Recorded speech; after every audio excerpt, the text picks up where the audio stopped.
deep within the heart of the fortress monastery, nestled beneath vaulting stone arches, warmed by the glow of wall-mounted braziers, a solitary figure hunched over an ancient oak desk. The room was filled with the rich scent of old paper and leather-bound tomes, mixed with the sharper tang of ink, and there was a low, steady crackling from the hearth, where a log almost too large for the grate was burning with a friendly warmth. The librarian was a careful man, with kind, deep-set eyes, and he moved with the unhurried precision of someone who had spent many years among books. Before him were spread scrolls and tablets, some of them no more than brittle fragments, others as solid and permanent-looking as stone. A stack of parchments leaned precariously by his elbow, waiting their turn, as he carefully dipped his quill and scratched out words upon a fresh page. His task, after all, was no small one. Faint sounds could be heard echoing through the great halls of the fortress. A clang of hammers from the forges, distant voices raised in song or chant. The librarian, lost in thought, scarcely noticed, for he was wholly absorbed in his duty. He had been entrusted with the most solemn and treasured task of his order, to capture the history of the Salamanders chapter, to weave together tales of valor and duty, and perhaps a few hints of legend, for these were warriors whose stories had grown bright and strange over time. The dim, warm light cast a golden glow on the faded ink and worn edges of the books, and for a moment the librarian felt the weight of these tales, as though the spirits of those long past were watching over his shoulder. There was a sense of wonder in it, a strange enchantment that came with reading about deeds of distant heroes, of daring rescues and hard-won triumphs, and in that quiet book-filled room, he felt the warmth of his chapter's history, like the steady, comforting glow of a fire that would never die. He lifted his pen and began to write. In a time when terror itself lay battered and bruised, a time when it was not yet the throne of any emperor, but a land of divided, warring states, there were whispered tales of secret legions being assembled. It was the age of the Unification Wars, a turbulent era when mighty warriors clashed for control over the battered remnants of old terror. Amidst this storm of conflict and ambition, the Emperor of mankind had begun gathering to himself soldiers of remarkable strength and skill, an army to unite all of humanity under one banner. It was in this crucible of war that the 18th Legion, among others, was conceived. These warriors, not yet called the Salamanders, were forged in darkness, assembled away from the eyes of even their fellow legions. There was talk, soft and wary, of a group of legions made for special purposes, each a keystone in the Emperor's grand design, but veiled in secrecy so dense it bred distrust. Alongside the 6th Legion, the Wolfkin of Fenris, and the 20th, the shadowy warriors later named the Alpha Legion. These proto-legions would come to be called the Trefoil. Yet even among the other legions, the specifics of their creation and purpose were known only to a select few. The rest of the Emperor's grand host could only watch in puzzlement, and perhaps a touch of suspicion, as these strange legionaries grew in strength and number, yet seldom joined their brothers openly in battle. The 18th Legion's beginnings were marked by whispers of strange rites. Some said their training was harsh, darker even than the other legions, with trials that would break any soul but those destined for the Legion. They were warriors tempered to endure hardship and pain, perhaps a bit too well suited for desperate, brutal warfare. And their name, Dragon Warriors, added a hint of mysticism to the Legion's reputation, as though they were marked by something ancient, something tied to the fires that crackled in the forges of terror, and the heart of war and fairy tales themselves. There were stories, of course, as there always are about such shadowed origins. Some claimed the Emperor had chosen these warriors with a specific fate in mind, that he saw something within the gene seed of the 18th Legion that would bind them to his purpose in ways beyond simple loyalty. A few even whispered that the Emperor had chosen them because of an affinity for fire and flame, a kinship that spoke to the soul of terror's forgotten past, when dragons roamed in myth and legend. and men spoke of fire as both a tool and a living force. But these were only tales, of course, scraps of stories clung to by those who wanted to understand what they could not see.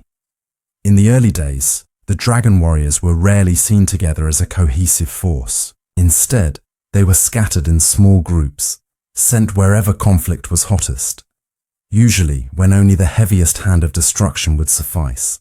Here, they were employed as a blunt weapon, yet they wielded that bluntness with something akin to the deftness of well-trained craftsmen.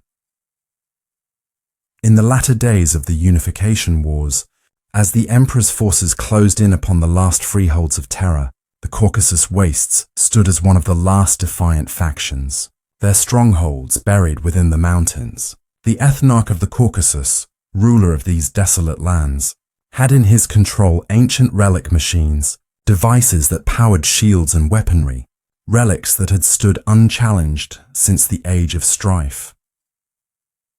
When the Emperor's Thunder Warriors had previously tried to storm these depths, they had been obliterated, losing tens of thousands in the attempt. Yet now, with his vision for humanity nearly realized, the Emperor was determined to lay claim to these wastes. For this task, he chose the newly forged 18th Legion, the Dragon Warriors, untested in open battle. With neither hesitation nor fear, the 18th took to their assigned task, recognizing the honor entrusted to them. These warriors would be the first to pierce the Ethnarch's defenses. Through fire and darkness, they would make their way to the Tempest Galleries, vast subterranean chambers where the ancient engines drew their power from Terra's heart. This mission, fraught with certain peril, was a task few expected them to survive. So as the Emperor himself looked on, the Dragon Warriors took their places within the termite war engines, massive boring machines that would carve their way through solid rock, bearing them into the sides of the enemy mountain itself. There, hidden far from sunlight, the Tempest Galleries waited. The termites descended, and the Legion was swallowed by the earth. They ventured deeper, and as they journeyed downwards, the cold silence of the rock surrounded them, broken only by the relentless grinding of the termite engines. Soon, they lost contact with the surface, drawing a shroud of radio silence over the warriors below. Then, they reached the heart of the galleries. In the dim and winding halls of this place, where the old bones of Terra's past lay entombed in shadow, the Salamanders faced their first true test. The galleries themselves were a labyrinth of forgotten tunnels and cavernous vaults, woven like veins beneath the surface of ancient Terra. Long-abandoned machines hummed with a low murmur, a strange reminder of the days when Terra was far from united, and that much of its wonder was left to fade in darkness.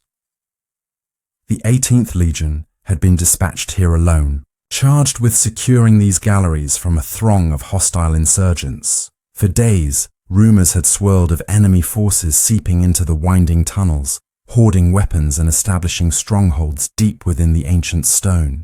It was a task meant for more than a single legion. Perhaps it was even meant to be impossible.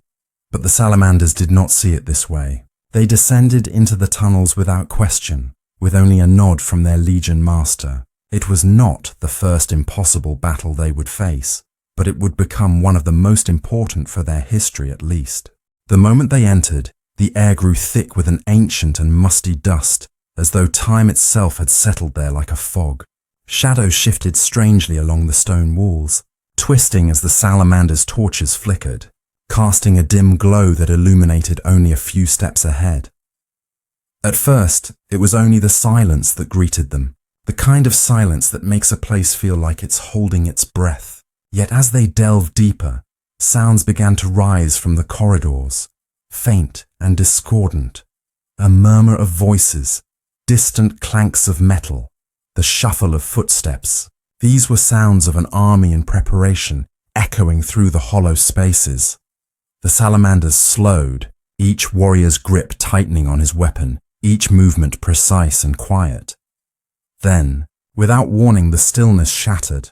A blinding flash burst from the shadows ahead, and the darkness erupted in a furious clattering of gunfire and steel. Insurgents surged from hidden alcoves and narrow crevices, armed with crude weapons and sheer numbers. They were a tide of seemingly expendable bodies, their faces obscured, but their intent clear, to drive the legion back and keep them from the heart of the galleries. But the Salamanders held their ground. A member of the Dragon Warriors was never one to flinch. They met the rushing wave with a grim determination, their weapons striking out like flashes of lightning in the dark. The battle quickly devolved into brutal close quarters, with only the thin, flickering torchlight to cut through the chaos, dust and blood. The Salamanders moved as one, their unity a wall against the seething mass. For hours, the fighting continued, with neither side willing to yield. The insurgents fought fiercely, using their knowledge of the twisting passages to strike and vanish, only to appear again from some shadowed nook or alcove. For every inch the Salamanders gained, they seemed to pay a steep price, for the enemy seemed endless, a flow that could not be stemmed. Yet the Salamanders pressed on. It was in their nature, as it was in the forging of a blade, to see things through to the end, regardless of the cost. When one of their own fell, the others closed the gap, covering the loss without a moment's hesitation. As the combat wore on, they began to recognize a pattern to the enemy strikes. Slowly, the Salamanders adapted, turning each ambush into a new piece of information in a tactical puzzle. The enemy could not keep losing men at this rate, and they fell back to the heart of the galleries. It was here where they made their last stand. The Salamanders formed a tight line, shoulder to shoulder, each warrior silent and steady, their breath heavy in their green helmets, but their eyes bright. They knew the odds, they knew the cost, and it did not stop them. When the final assault came, the Dragon Warriors rushed the enemy position, overwhelming the already worn enemy with overwhelming firepower and strength of arms. The price of their victory was heavy. The vault floor was littered with fallen brothers, their armor scorched and broken, their lives given willingly for the cause. Yet in their sacrifice, they had achieved what many had thought impossible. They had won, alone and against all odds, proving their worth in a way no words could capture. From that day forward, their reputation preceded them. In the minds of those who heard their story, they were no longer simply the Dragon Warriors. They were the protectors who stood alone, who bore the weight of the impossible, and who would always carry the flame of hope, however dim, into the shadows. Following this battle, the 18th Legion's strength was replenished, their sacrifices honored by the Emperor himself, who saw to it that they were outfitted with war gear crafted in the finest forges. Yet this moment of glory was also the beginning of an isolation that would define the Legion in the years to come. While other legions grew to immense numbers and swept across the stars as great crusading hosts, the Dragon Warriors were kept on Terra, rebuilt carefully, piece by piece. They were sent into action only in dire moments, as reinforcements, or as a solitary force to face some unspeakable threat. This pattern of solitary deployment assured that the Dragon Warriors seldom fought as a full legion, and this separation from their kin only deepened their mystique. Many Imperial commanders, used to the sight of vast armies and united bands of Marines, viewed the Dragon Warriors with an odd blend of admiration and suspicion. After all, these were warriors who embraced fire, who seemed to welcome battles others would dread. Rumors began to swirl that they had become addicted to this sort of grim, asymmetrical warfare, finding valor only in the most forlorn hopes and last-ditch defenses. Still, the Emperor continued to favor the 18th, sending them not to join the grand expansion of his crusading fleets, but to handle the sudden and strange threats that arose in the wake of his advancing armies, be it rogue space hulks drifting out of the void, deadly Xenos raiders, or remnants of hostile forces attempting one final stand. The Dragon Warriors were often called in to strike like the fire for which they were known.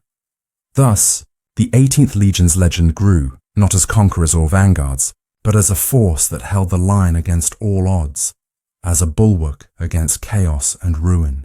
Amongst the people of Terra, They became spoken of as a legion that would answer any call for aid, no matter how dire. To the legion, however, these were simply the duties they had been forged to fulfill, the tasks for which they had been made, veiled in secrecy and tempered by hardship and in the fires of battle.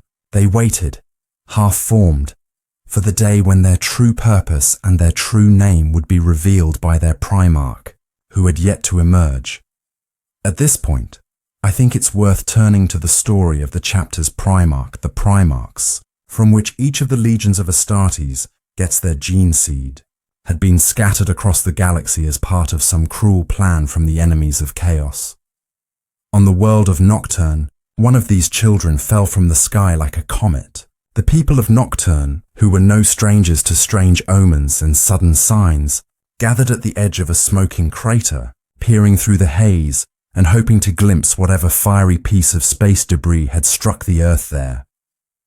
What they found was not a chunk of metal or rock, but a child, his skin dark as obsidian, and his eyes aglow as if with fire. His presence alone seemed to calm the embers that smoked around him, as though the land itself recognized one of its own. And so, the child was taken in by a man named Enel, a blacksmith known as a blacksmither among his people. Enel had seen many strange things in his time, but he regarded the boy with a reverent curiosity, for he suspected, as did many others, that this child was destined for great things. Enel named him Vulcan, after the Promethean myth of a great firebringer, and raised him in his home city of Hesiod, a place cradled among jagged peaks and flowing rivers of molten rock. Life on Nocturne was a constant test, and Vulcan learned early that survival here demanded both resilience and courage in equal measure. The land was marked by an endless churning of volcanic upheavals and violent quakes of tectonic activity, a world alive with fire and rock, where the very earth trembled as if under some ancient curse. And yet, there was a wild beauty to it all. The rivers of red-hot lava flowing like blood through the dark valleys, the jagged peaks outlined in shimmering heat, and the vast night sky heavy with stars. Nocturne was a death world, though its people, hardened as they were, called it simply home.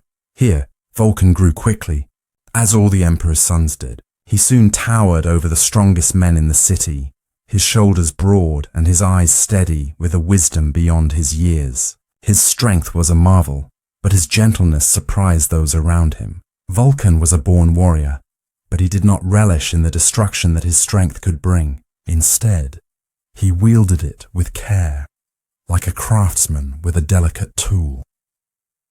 As he grew, Vulcan took on the work of his adoptive father, mastering the forge and learning the art of blacksmithing. His hands, large as they were deft and precise, shaping metal with the same care and respect with which he treated his people. In his youth, Vulcan was known less as a warrior and more as a craftsman, a figure of strength who crafted weapons more for protection than for war.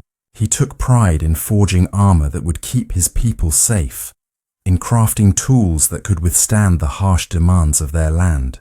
For Vulcan, the fire of the forge was not a means to destroy, but a means to create, to protect, to build something lasting. But strength and craft alone were not enough to survive on Nocturne. Each year, the people prepared for the time of trials, when the moon of Prometheus drew near and the land would grow restless. The mountains would groan, the ground would shake, and the rivers of fire would swell, rising up like the anger of some ancient beast. For days, darkness would blot out the sky as volcanic ash choked the air, and great beasts, awoken from the depths, would roam the land in hunger. During these times, Vulcan would stand among his people, a steadying presence amidst the chaos. In him, they found both a warrior and a protector, one who faced the beasts and the flame with resolve. He led hunting parties into the mountains, tracking the great saurians that slumbered in the heart of volcanoes, creatures so massive their scales could turn aside even the sharpest spear. The people called them fire drakes, and they were believed to be as ancient as Nocturne itself.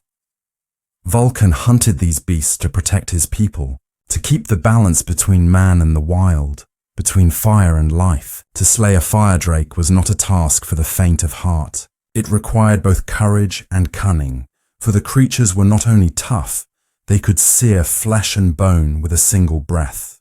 Yet Vulcan bore the scars of many of these encounters, and each scar became a mark of honor, a story of a life defended, a life saved. In those years, he became known as the Fireborn, and though he had the power to rule, Vulcan instead chose to serve, to walk among the people as one of them. He knew their hardships, for he shared them. He knew their fears, for he faced them. He knew their joys, for he cherished them. The bond between Vulcan and his people grew with each passing year. The elders would gather around the fire at night, telling tales of the Fireborn, of how he had faced the great beasts of the mountains, of how he had saved a family from a volcanic eruption, of how he had stood alone against a raiding party of Xenos raiders, driving them back with nothing but a hammer and tongs. They spoke of him as one speaks of a legend, though he was still a young man. And so Vulcan grew, shaped by the fires of Nocturne, tempered by its trials and tribulations. He embodied the spirit of his people, a spirit that would carry him far beyond the bounds of Nocturne and into the stars. It was during one of Nocturne's rare times of peace, after the last of the fire drakes had been driven back to their volcanic dens, that a stranger arrived in their city. Nocturne was not a place for travelers. Its land was harsh, its people fierce, and outsiders seldom had a need to come here. And yet, here before the city gates, stood a man with skin pale as starlight, and eyes sharp as winter's edge.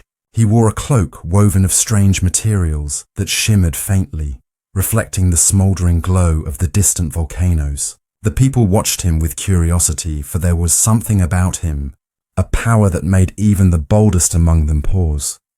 This stranger had come during a time of celebration, a festival to honor the Fireborn, their champion, their guardian, Vulcan.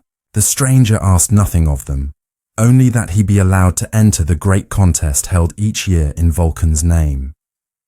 When the stranger's request reached Vulcan, who was in the midst of the festival preparations, he regarded it with a curious smile. To challenge the Fireborn himself was no small boast, and Vulcan, known for his good-natured spirit, agreed without hesitation.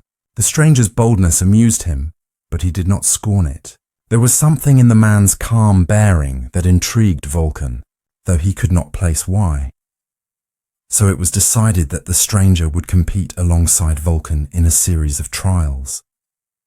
The people gathered in great crowds, filling the city square, cheering and chanting as the festival's great events began. It was not often that they saw their hero take part in the contests. Usually he oversaw them, encouraging the younger ones to test their strength. But here, side by side with the stranger, Vulcan stood ready, his eyes gleaming with anticipation. The trials began with a test of strength, an ancient event. Enormous anvils carved from dense volcanic rock were to be lifted and held aloft. The contestants took their places, each wrapping his mighty hands around the dark stone. Vulcan, to the crowd's delight, lifted his anvil with ease, his towering form steady and unmoving, his arms like iron pillars. The people cheered, but their cheers faded into murmurs as the stranger raised his anvil just as smoothly, standing as still and comfortable as Vulcan himself. For hours they stood, both men a pillar of strength, neither yielding to fatigue. As the sun dipped below the jagged mountains, it was clear that neither man would falter. In the end, the judges declared it a draw, for the crowd had fallen silent in awe, and no one could say with certainty who might have lasted longer. Vulcan, rather than feeling bested, only grinned, for he had found in the stranger a true match. The next contest was a test of endurance, where each competitor had to plunge his hands into water heated by a lava pit, enduring the heat that would have blistered lesser men. Vulcan, of course, had known the fires of Nocturne all his life, and he plunged his hands into the seething water without hesitation, holding them steady as the heat licked up his arms, wrapping him in a fiery aura. His expression remained serene, as if he were simply tending a quiet forge. When it was the stranger's turn, he too reached into the pool, his expression calm, his eyes alight with a fierce, ancient strength. The crowd gasped, for they had seen no man other than Vulcan face such heat with so little fear. Like Vulcan, the stranger endured, and when he withdrew his hands, they were unharmed. Another tie, the judges whispered, and Vulcan felt his respect for the stranger grow. These challenges and ties continued up until the final challenge, the hunt. The final trial was a hunt, but each contestant was given a single day and night to forge a weapon, which was to be used in the challenge, with nothing but their skill and a raw chunk of Nocturne's unforgiving iron. Vulcan worked tirelessly in his father's forge, each swing of his hammer sending showers of sparks into the cool night air. His face was set in concentration, his mind wholly focused on shaping a weapon that would embody the strength and fire of his people. The hours wore on, and by dawn, Vulcan's creation was complete, a warhammer of remarkable craftsmanship. Its head a perfect balance of weight and precision, its handle carved with the symbols of Nocturne, a tribute to his homeland. He held it aloft, the hammer gleaming in the morning light, and a hush fell over the crowd. It was an excellent weapon. The stranger too emerged from his forge at dawn, bearing a sword as graceful as Vulcan's hammer was powerful. Its edge was keen, its form elegant, a blade that seemed almost to hum with energy. There was a beauty to it, a kind of strange and quiet dignity. And the crowd, torn between their love for Vulcan and their awe for the stranger, could not declare a victor. For the hunt itself, the contestants were given the task of slaying the largest salamander they could find. Each man would set out alone, armed only with his crafted weapon, to seek out the creature that had haunted the mountains. Vulcan, with his warhammer slung over his shoulder, climbed the slopes of Mount Deathfire while the stranger vanished into the mist, his sword gleaming faintly in the dim light. The hunt was long and treacherous. Vulcan's quarry was swift and cunning, a massive fire drake with scales harder than stone and a breath like molten fire. At last, he cornered the beast atop a rocky ledge, where the red light of the volcano cast an eerie glow over them both.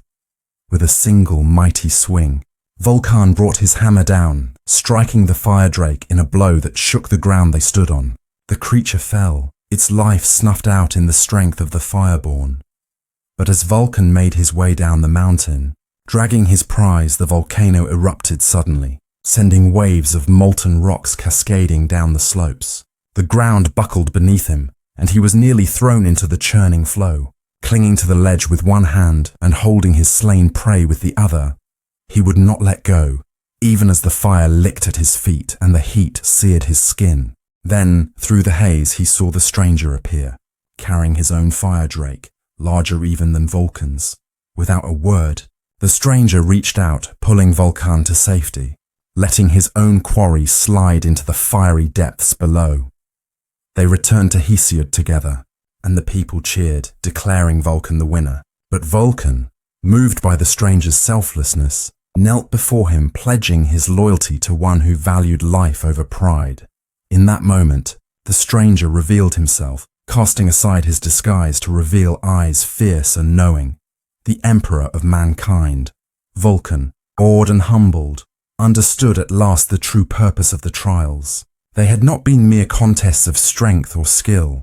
They had been a test of heart, a measure of the man who would become the master of the 18th Legion. And in his loyalty to the emperor, a bond was made that would carry him and his sons across the stars in service to humanity.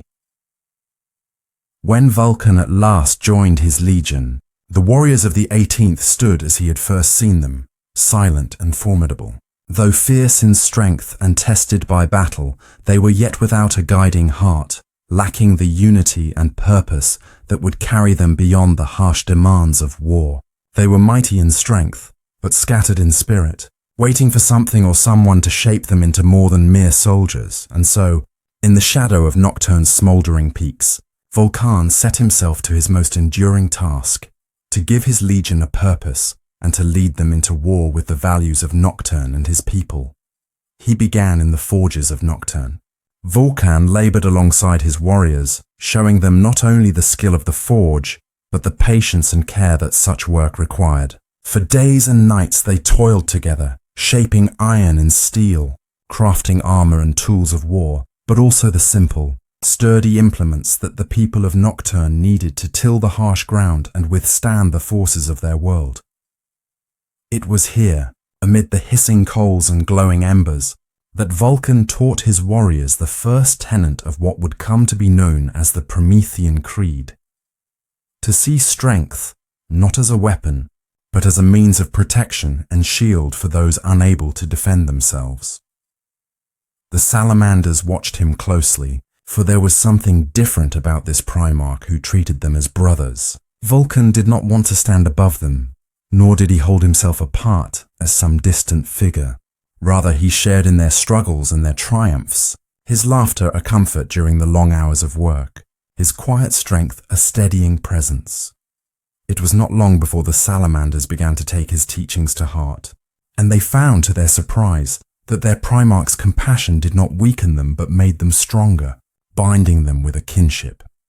In time, Vulcan's influence grew, and he spoke to his warriors of the Promethean Creed, the philosophy that would shape them. The creed was simple, as many great truths often are, but it ran deep. The second tenet was sacrifice, a principle that Vulcan embodied fully and expected his legion to live by as well. He taught them the true strength lay in giving of oneself, in shouldering the burdens of others, and standing as a bulwark against all who would bring harm. To fight not for glory or conquest, but for the lives and well-being of those who had no power of their own. That, he told them, was the truest form of valor. The final tenet was loyalty, not just to each other, but to humanity as a whole. While other legions spoke of duty, Vulcan emphasized the bond between warrior and those they protected. To him, each soul was a flame in the darkness, a light worth shielding against any danger. He instilled in his legion the belief that humanity was worth every sacrifice, that in each person lay a spark of something precious, something that could not be measured by strength alone. This loyalty was not blind, nor was it born of mere obligation. It was a loyalty from compassion, a kinship between the protectors and the protected. In time, word of their ways spread across the stars. There were those who looked on the Salamanders with confusion, even disdain, for they seemed an oddity among the Emperor's legions. Many could not understand why Vulcan's warriors lingered to aid those who could offer them no strength in return, why they risked themselves to shield the weak and powerless. Vulcan's sons became known for their acts of selfless courage, for their willingness to bear the heaviest burdens and endure the darkest trials. They became the watchful guardians of humanity, fighting not only to conquer, but to protect, seeing each victory as a promise kept, each life saved as a triumph of its own. In every world they visited, they sought out the vulnerable, the forgotten, standing as shields before them. And when the people they protected asked why they had come, why they would risk their lives for strangers, the Salamanders would reply simply that it was their duty. During the Great Crusade, as Vulcan took his place at the head of his legion, the scattered detachments of the 18th gathered for the first time in what seemed like a very long while, journeying from distant stars to stand beneath their Primarch's banner. It was a strange sight at first.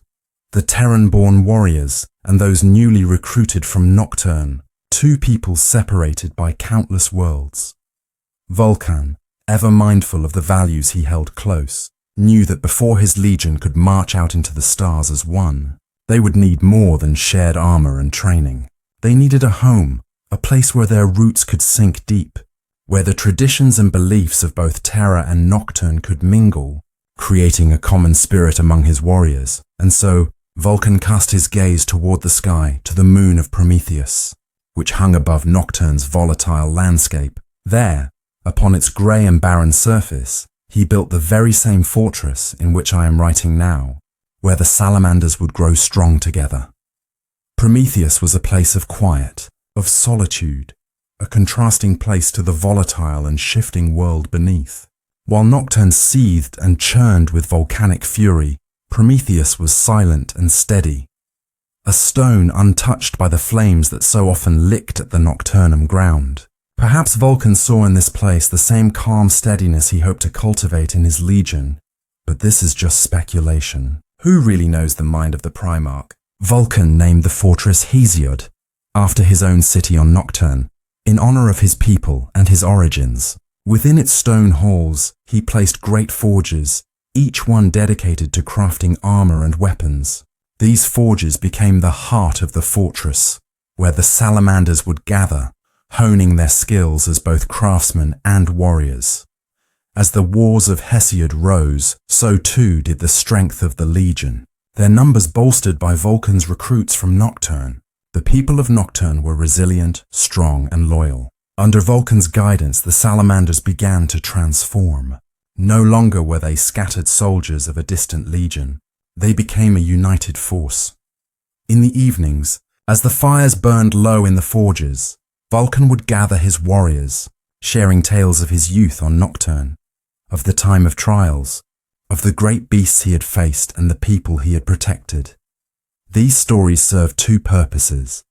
They were both a way to bring his people together and spend time with one another, and they were to instill the values that he thought important to the Legion. And in these quiet moments, his warriors would listen, finding in their Primarch's words a sense of purpose. The Terran-born among them took to these teachings with great interest. They had known only the harsh discipline and cold pragmatism of a legion raised for conquest, and Vulcan's words were a warm counter to this harshness. They also grew to admire their Nocturnum brothers, who spoke of fire as something sacred, of battle as a means to defend rather than destroy. This unity, this blending of hearts and minds, became the foundation of the Legion, a strength that would prove itself in the years to come. And so, as the days passed, Hesiod became a home, a place of training and refuge, of learning and kinship. The Salamanders would return to Prometheus between campaigns, honing their skills, tending to the fires of their forges, and gathering around Vulcan as he shared with them the wisdom of the Promethean creed. The Great Crusade was calling, the stars yet unconquered, and Vulcan's legion would answer. But no matter how far they journeyed, they would always return to Prometheus, to the silent moon. As the stars opened wide before them, and the Great Crusade began in earnest, Vulcan led his salamanders into realms which were yet untouched by Terra's hand. World upon world lay waiting in the cold vastness of space, each one bearing its own mysteries, its own secrets, and its own people. The Salamanders, who had now adopted Vulcan's teachings in full, became both conquerors and guardians, bringing worlds into the Emperor's fold with a steady hand and a patient heart. Unlike so many other legions, who conquered these new places with the gun and the sword, the Salamanders were less stern in their approach. One of their most storied campaigns took them to the world of Ibsen, a place of quiet valleys and towering forests, where rivers flowed deep and dark, winding through ancient lands that had never felt the tread of imperial boots. Ibsen was a world steeped in the mysteries of its own, and the Salamanders arrived there to find not only human settlers, hardy and wary, but whispers of Xenos influence. It was a rumor at first, a murmur among the people, but as Vulcan's warriors delved into the wilds of Ibsen, they soon uncovered the truth. This world was not untouched, nor was it unclaimed. The Eldari, an ancient race, had laid their roots here, hidden within the veil of the planet's thickest forests, sheltered beneath the canopies where even the sunlight rarely touched. Craftworld Eldari, as they were known, were an ancient people, with wisdom and ways that made even the Emperor's knowledge seem young and bright in comparison. Their presence on Ibsen was subtle, a part of the land itself, a part of the world's pulse and breath, and in their cunning, the Eldari had made alliances with some of the human settlers, creating bonds of protection, of shared secrets and ancient lore. When Vulcan learned of this strange alliance, he was troubled. The Eldari had woven themselves into the very fabric of Ibsen, their influence running deep. For these humans, the Xenos were protectors, guides even, and to them, the Eldari were as much a part of their world as the rivers and the forests. The Salamanders' mission was clear: to bring Ibsen into Imperial compliance. But Vulcan felt the insinuation of this task heavy on his shoulders. Here were people who had found a kind of peace, a bond with creatures not of their kind. And in Vulcan's heart there grew a conflict, a question of what was right and what was necessary. The Salamanders moved with care, advancing through the forests and glades, seeking out the hidden enclaves of the Eldari. They knew that their presence was a disruption, an intrusion into a fragile balance that had been nurtured for centuries. And soon, the Eldari responded, striking from the shadows with a swiftness that left even the hardened salamanders in awe. The Eldari did not fight with the blunt force of humanity. They moved like whispers on the wind, like a breeze on the water. The salamanders, bound by their code and their loyalty to humanity, held their ground. They met the Eldari in battle, knowing that the outcome of this conflict was already written, even as their hearts mourned the cost. The clash between the two forces was a dance of fire and shadow, of resilience meeting agility. The Eldari fought for preservation, for the world they had helped shape, while the Salamanders fought for unification, for the Emperor's vision of a humanity united across the stars.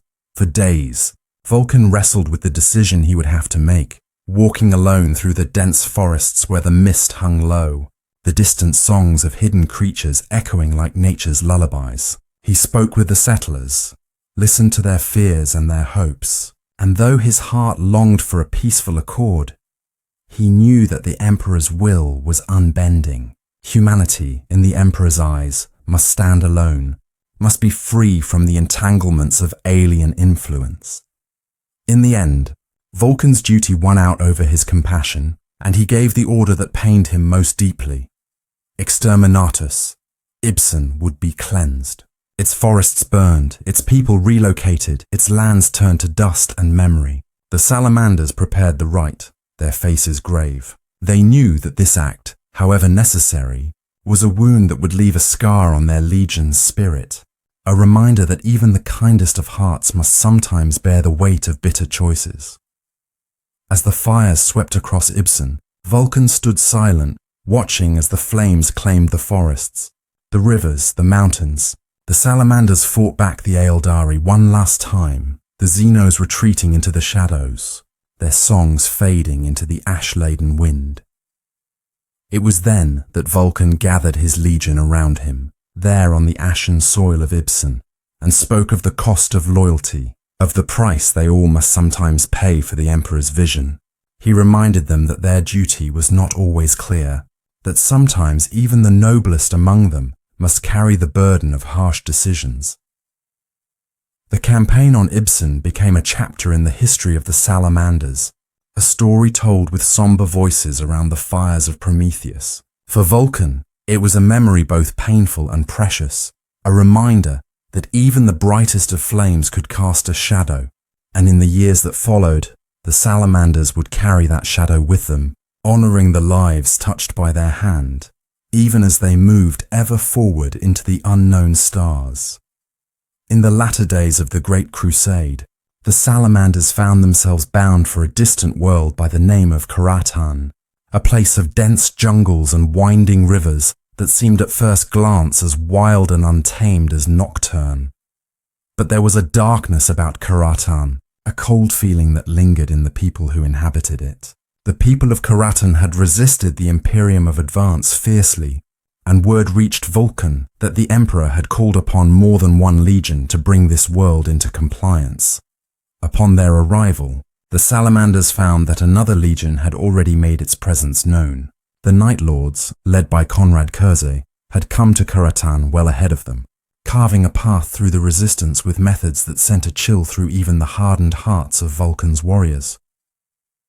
Unlike Vulcan, who fought to protect, Kurz had no qualms about ruling through fear, using tactics that left scorched villages and haunted survivors in his wake. The sight of it all, The broken lives, the lingering terror in the eyes of those left alive, filled Vulcan with a deep unease. This behavior was a far cry from his own values. His warriors saw it too, and in them stirred a similar distaste, not at their enemies, but at the cruelty wrought by their own kin. The Salamanders marched through the towns and villages left in the shadow of the Night Lords, their footsteps heavy. Vulcan spent time pondering the situation, keeping his thoughts close and his voice steady. Though a storm brewed beneath his calm exterior, he knew his brother Conrad was unlike the others, a dark soul who seemed to thrive in the midst of fear and despair. But here on Karatan, Vulcan found himself faced with the reality of that darkness, its effects spread out before him in blood and ash. The people of Karatan were no strangers to war, but what they had suffered at Kurz's hands was something else entirely. At last, Vulcan decided that he would seek out Kurz, hoping to speak with his brother, to find some way to bring him back from this path of cruelty. Their meeting took place in the heart of a burned-out village, a place that stank of smoke and burning meat, where the charred remains of homes and markets lay like the bones of some ancient ravaged creature. Conrad was there, his gaunt figure cloaked in darkness, his eyes gleaming with a feral light. He looked upon the ruins with a kind of satisfaction, a twisted pride that turned Vulcan's heart cold. "Brother," Vulcan said, his voice steady but with a depth that carried both sorrow and rebuke. "Is this what you call compliance? Is this how you seek to unite our father's dream?" Kurz turned slowly, his expression quizzical. "Dreams," he sneered, his voice soft but carrying an edge of bitter mockery. "Dreams are for those who sleep in comfort. I bring reality to these people, the reality of being brought to heel, a truth that they will not soon forget." Vulcan shook his head, his gaze drifting over the ruined village, the blackened earth where children had once played, where families had once made their lives. "This is not the Emperor's vision. We were not made to be tyrants. We were made to protect, to guide, to bring light into the darkness, not to create it." Kurz's eyes narrowed, his gaze piercing as he took a step forward, his voice dropping to a whisper that carried more menace than any shout. "You and I, Vulcan, we see the world through different eyes. You look at these people and see children to be led by the hand. I see creatures who must be taught their place, creatures who only understand obedience when it is burned into their bones." A flicker of anger flared in Vulcan's eyes, though he kept his voice calm. "And what happens when fear fades, brother? Will you raise another city, bring terror to yet another people? How far will you go before you look upon your works and find nothing but ashes?" Kurz laughed then, a sound as hollow as the burnt husks of the trees around them. "Ashes are the foundation of order, Vulcan. Fear is a language they understand, a language that cannot be ignored. You are naive if you think kindness will ever achieve anything lasting."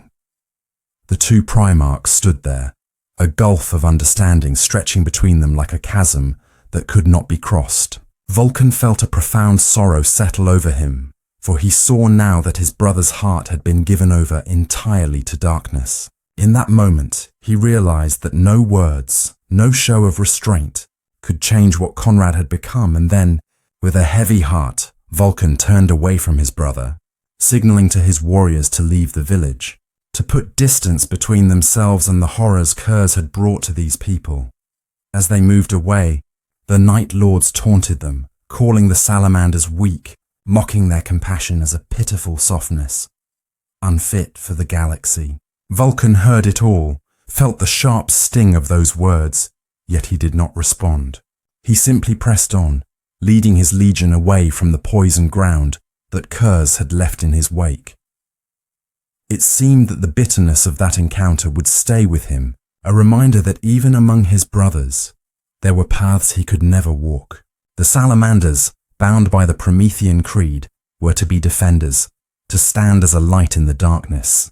But here on Karatan, they had seen that light challenged, mocked, and cast aside by a brother who saw only strength in fear, who saw only power in pain. From that day on, the Salamanders held even more tightly to the Promethean creed.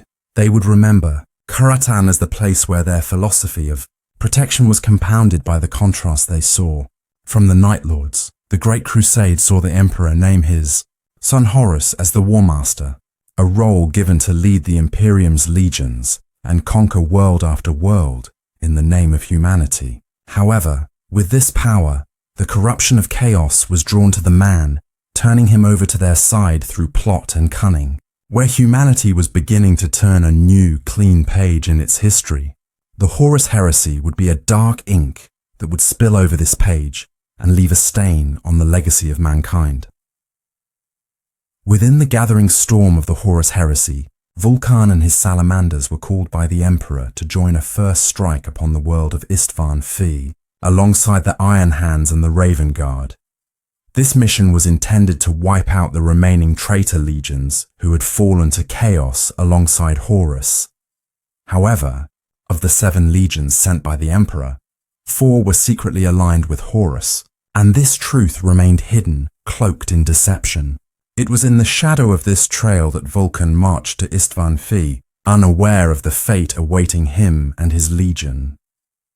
The legions descended upon the planet with the blessing of their Emperor, their banners held high, their hearts burning with loyalty. As the salamanders landed upon the blasted plains, their formation tight and their spirits high, they could see the traitor legions stretched out before them. The forces of the Emperor advanced, shields up and voices raised in the fierce oaths of their legions, eager to cleanse the stain of treachery from their ranks. Then, in an instant that would scar the galaxy, the trap was sprung. As Vulcan led his warriors forward, he saw it happen. The legions they had believed to be their allies, the Word-Bearers, the Iron Warriors, the Night Lords, and the Alpha Legion, all turning as one, their weapons raised not against Horus, but against their loyalist kin. The salamanders halted, disbelief coursing through their ranks, for the betrayal was so sudden, so absolute, that even the seasoned warriors among them faltered for a moment. In that confusion, the traitors struck. Bolts of fire and energy blasts tore through the loyalist lines, killing warriors who had once fought side by side with their betrayers. The battlefield, so carefully ordered and so filled with clarity just moments before, erupted into chaos, and the salamanders found themselves surrounded on all sides. Vulcan, towering over his warriors, raised his hammer and called them to him. "Salamanders," he cried, his voice ringing out clear and unwavering. "To me! Hold fast!" His words renewed a fire in his startled warriors, burning through the fog of war. They rallied around him, their shields locked. The battle that followed was desperate. The salamanders fought with all the strength and courage Vulcan had instilled in them, their blades flashing, their voices raised in defiance against the traitors who sought to end them. Time and again they drove back the advancing enemy, holding their ground against waves of betrayal. Each salamander fighting with the feeling that they were the wall protecting the Imperium from chaos. Yet the traitors were relentless, their numbers overwhelming. The salamanders, though fierce, began to waver under the onslaught, their lines bending, their formation fraying as the reality of the fight settled upon them. Vulcan fought at the forefront, his hammer swinging in great arcs, each strike sending traitors sprawling. Yet even he could not turn the tide alone. Around him, his sons fell, their lives given willingly, courageously, in a battle that was already lost. As the massacre wore on, it became clear that escape was no longer an option. The loyalist forces had been lured into a killing field, and every path of retreat was blocked, every avenue of escape cut off by the traitors' careful planning. The Iron Hands and the Raven Guard, too, were beset on all sides, their own legions scattered and torn by the assault, and though they fought with the fury of cornered beasts, they couldn't hold forever. They held as best they could, the salamanders forming a final ring of defense around their Primarch, a bulwark against the darkness that sought to claim them. Even as their numbers dwindled, they fought. As the massacre reached its terrible crescendo, Vulcan stood alone, his armor scorched, his hammer slick with the blood of enemies. Around him, his warriors lay fallen, their lives given in defense of their Primarch. By the end, the 3 legions loyal to the Emperor had been all but destroyed. dragging themselves to Thunderhawk gunships in an effort to escape. The handfuls of survivors would be known as the Shattered Legions. Vulcan was captured. Corvus Corax, Primarch of the Raven Guard, had escaped, and Ferrus Manus, Primarch of the Iron Hands, was beheaded by his former brother. Following the betrayal at Istvan V, Vulcan found himself beaten, unconscious, captured, and cast into the clutches of a nightmare. His strength, his loyalty, even his very nature would be tested to their breaking point. He was taken captive by none other than his brother Conrad Cursor, who held him not as an honoured adversary, but as a trophy, a plaything in a cruel game designed to strip Vulcan of his humanity and his hope. It was Cursor's twisted belief that he could shatter the unbreakable spirit of the Fireborn, that he could drive Vulcan to the depths of despair and drag him down into darkness. In the cold, hollow chambers of the Night Lord's prison ships, Vulcan was bound and tormented, a captive within an endless nightmare. Days turned to weeks, weeks to months, as Curse inflicted upon him every cruelty his mind could devise. The cells where Vulcan was kept were dark and frigid, the air thick with a sense of dread that clung like a chill to the bone. In that place, hope faded quickly into distant memory. Again and again, his body was broken, only for him to awaken each time filled with the awful realization that his torment would never end. In the moments between torments, as Vulcan lay in the shadows of his cell, he thought of his legion, of the Salamanders who had given their lives for him, of those few who remained. He thought of the teachings he had instilled within them, the fire of honor and compassion he had tried to kindle, and in that dark place he clung to these thoughts, to the bond that tied him to his sons, to the unbreakable strength they had given him. It was this that Curse could not touch, this flame of purpose that burned brighter even than his pain. In a final effort to break him, Curse led Vulcan to a labyrinth, a place crafted by their brother Perturabo, the master of iron and fortifications. If Vulcan wanted to earn his freedom, all he had to do was pass through the maze. Not only that, but his hammer Dawnbringer was somewhere in there to be found. This was no ordinary maze, however. It was a prison of despair, a place meant to crush the spirit, to drive even the strongest mind to madness. Vulcan was cast into it, and as he wandered its twisting halls, he felt the weight of isolation, of hopelessness pressing upon him. The walls seemed to close in, cold and silent, each turn leading only to more darkness, more despair. Yet even here, Vulcan would not be broken. Step by step, he journeyed through the maze, his spirit kept strong by the memory of his brothers, of his warriors, of the salamanders who awaited his return. In his heart, Vulcan knew that he was not alone. At last, after what felt like an eternity, Vulcan found his hammer, and with it, a way out. The hammer had an integrated teleporter, which Vulcan used immediately, sending himself out of the impossible labyrinth and across the galaxy to the atmosphere of the Ultramarines' homeworld. He had faced death and despair. He had endured the cruelties of a brother who had turned to darkness. Yet he had emerged with his faith intact, his loyalty undimmed. Curse, for all his malice, had failed to claim his soul. And so Vulcan returned to his legion, scarred but unbroken. He would find them, and they would rebuild. In the quiet aftermath of the Horus Heresy, a time when even the stars themselves seemed to dim under the wounds of civil war, the few remaining salamanders returned to their home, to Nocturne, bearing the weight of loss and the sting of betrayal. For years, they had fought in battles that spanned the galaxy. For years, they had followed their Primarch and served their Emperor. Now, their Primarch lay dead or captured, and the Great Crusade, the banner under which humanity had spread to the stars, lay tattered. In those early days after the war, Imperial records would later show much of what the Salamanders endured was veiled in obscurity. Their numbers were grievously depleted, and what few warriors remained were dejected and lost. And yet, those embers did not go out entirely.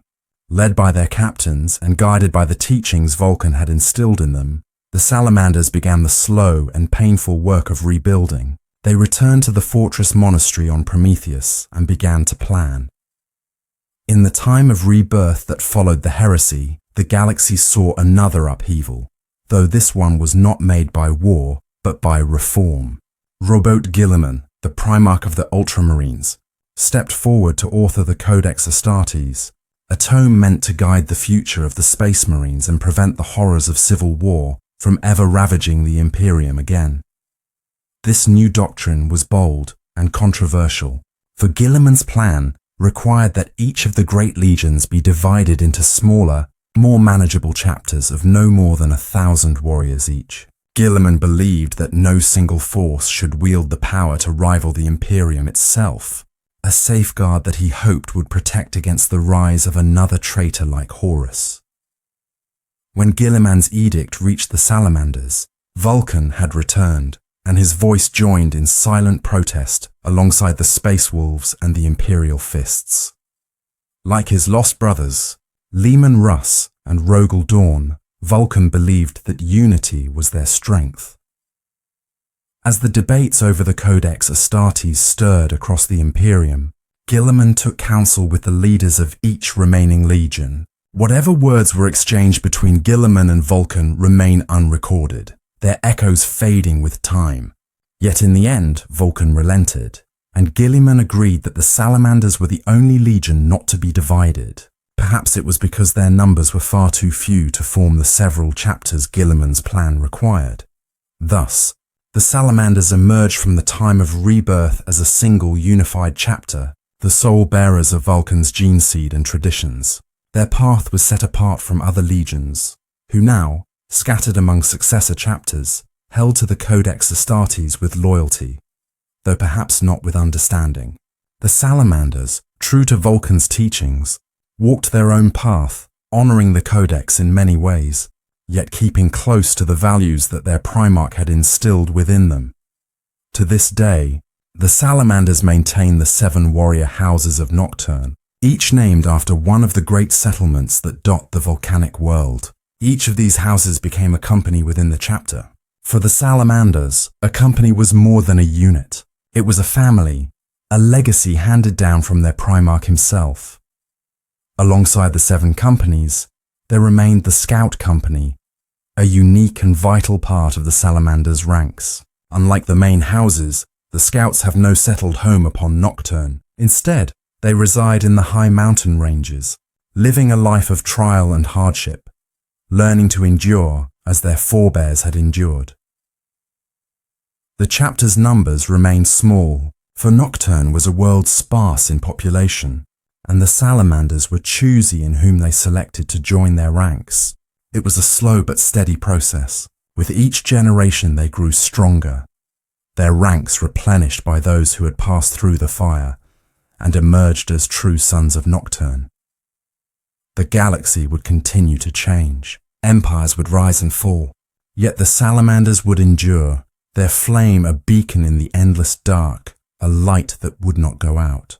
And within the walls of their fortress on Prometheus, beneath the ever-watchful sky of Nocturne, they kept the memory of their Primarch alive, a legacy carved in fire and faith, enduring as the mountain and as unbreakable as the bond between brothers. Of all the tales that weave through the history of the Salamanders, there are few as shrouded in mystery as the final fate of Vulcan, their beloved Primarch. The Sons of Nocturne do not speak of him as one lost, but as one departed. In the years following the heresy, Vulcan returned to Nocturne, and for many centuries he remained among his people and his warriors, guiding them through the rebuilding of both the chapter and their homeworld. Legends tell that he strode through the ash-laden valleys and the fiery forges of Nocturne with a quiet resolve, his presence a comfort to the Salamanders as they pieced together their shattered ranks.